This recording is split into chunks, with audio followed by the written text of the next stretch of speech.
Hello there, welcome to Why You Suck at Total War. This video is the first in a series that's going to help you unearth the holes in your Total War game. So if you're one of those that feels like you suck at Total War, this series should help you see what you're doing wrong and thus give you areas to work on. Some of these things you may be doing already and some you may not, so it can be used as a kind of checklist to see where you may be going wrong.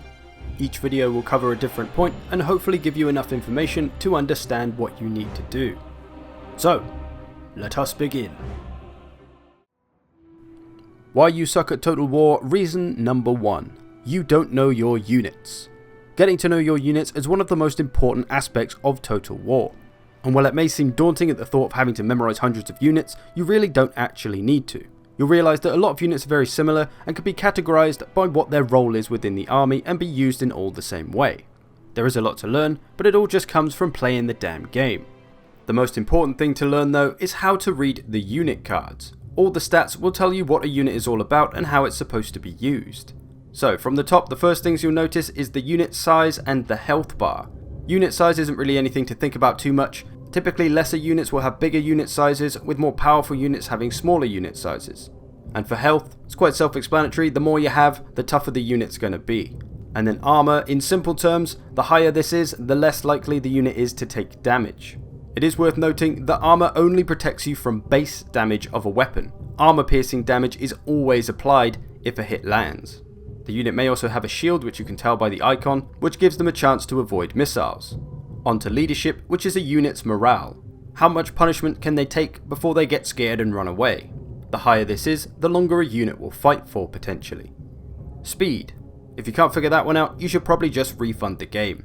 The faster a unit is, the better it is at specific roles, and usually heavily armoured units are slower, with lighter units being faster. Now to the really important ones, melee attack. This is your chance to hit the enemy. When a single unit swings his weapon at the enemy, he has a certain chance to miss or hit. The higher this number is, the bigger the chance they hit. So high melee attack units will do more damage. And then melee defense is how likely a unit is to avoid damage and dodge. The higher this number is, the better a unit will be able to hold out and survive. They won't rout super quickly because they're not taking a ton of damage very quickly. Weapon strength. Of course, the higher this is, the more damage a weapon can do, which is split between base damage and armor piercing damage. Units with high base damage will be better at damaging lesser armored troops, while units with high armor piercing damage, indicated by the symbol, will be able to do a ton of damage to lightly armored troops and heavily armored troops. There's also the bonus versus large and the bonus versus infantry trait. This will tell you again what a unit is best designed for, either taking down large units or taking down infantry. Either way, both buffs will apply a boost to your melee attack and weapon strength when fighting the appropriate unit. So it's important to apply those units to the most appropriate target for them. And charge bonus also adds a boost to your melee attack and your weapon strength when you charge a unit into an enemy one. This boost effect lasts for about 15 seconds and will degrade over that time. So the bigger that number is, the more damage a unit can do when it charges in, which is why units with high charge bonuses need to be charged in and pulled away and charged in and pulled away all the time to make the most of that charge bonus. So those are all your main stats that you need to pay attention to and learn how they all work. You've also got a bunch of abilities on the bottom, but I could be here forever explaining those. They usually buff a stat in some way in certain situations. You'll have to get used to learning them by mousing over them and reading what they do. So now that you hopefully understand all the stats, it then becomes a case of learning all the different stat arrangements and what they mean. For example, if a unit has high armor, high leadership and high melee defense, it's going to be a great holding unit. It won't rout quickly and it'll fight for a long time. Or if a unit has high weapon strength and high melee attack, you know they're going to be great at dealing out damage, but they may have low melee defense or low armor as a result, so they might not be able to fight for a long time. If a unit is very fast, it's going to be great at flanking. If a unit has a high charge bonus, it's going to be good for cycle charging. It may also have low melee defense, which even further tells you that you need to charge it in and pull it away from combat, because if it stays there too long, its low melee defense will get it killed. I bang on about all these different things in my videos all the time, so do listen out for them and get to learn them yourself, as this really is the foundation of understanding Total War. So does this mean that you need to memorize hundreds of different units and what they can do? No. You just need to be able to know what their role is within the army. Who should they be targeting and who should they be avoiding? You'll find that a lot of units are very much the same and can be used in all the same way. For example, Blood Knights, Demigryphs with halberds, Grail Knights and Cold One Spear Riders are all basically the same unit.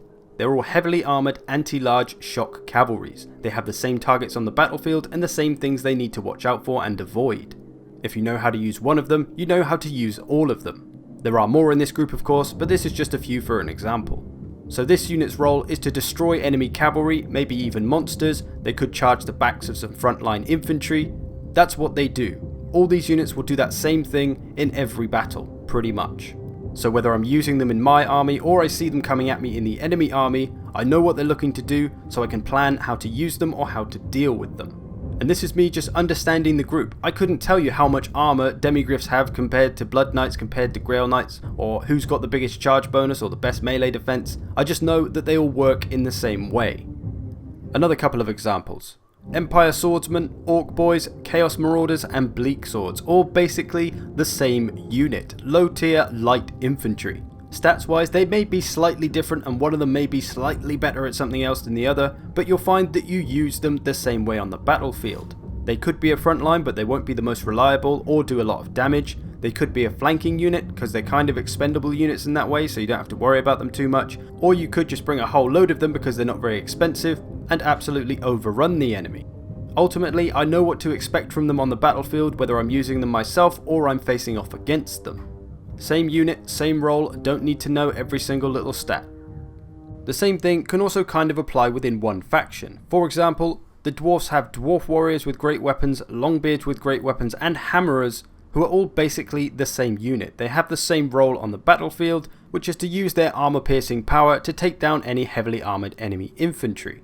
The big difference is of course in their cost. The more money you pay, the better a unit you get. Just like anything in life, you get what you pay for. The longbeards will be better at it than the dwarf warriors, with the hammerers being better at it than both of them. So you would bring them all for the same reason in an army, but which one you do choose to bring is going to depend on your needs and who you're facing, and your finances. So hopefully from this, you'll find getting to know all your units less daunting. If you're really struggling, just get to know one faction to start with. Campaigns are a great way to get to know units as they introduce the army to you slowly. You don't have all the units at your disposal straight away. You start with a few, you can get to learn them, learn what their role is within the army, what can they do, and then you can add in more units and start to learn them as well. So when you're in a campaign, pay attention to your units, look at the stat card, try and figure out what their role is within the army. Are they going to be good at holding? Are they great damage dealers? Are they fast flankers? Have they got a good support stat like poison? What can they do for you? So with a little bit of attention to the unit card and learning where a unit fits in within your army, you can truly start to understand the factions of Total War. And this is the first step towards Total War greatness.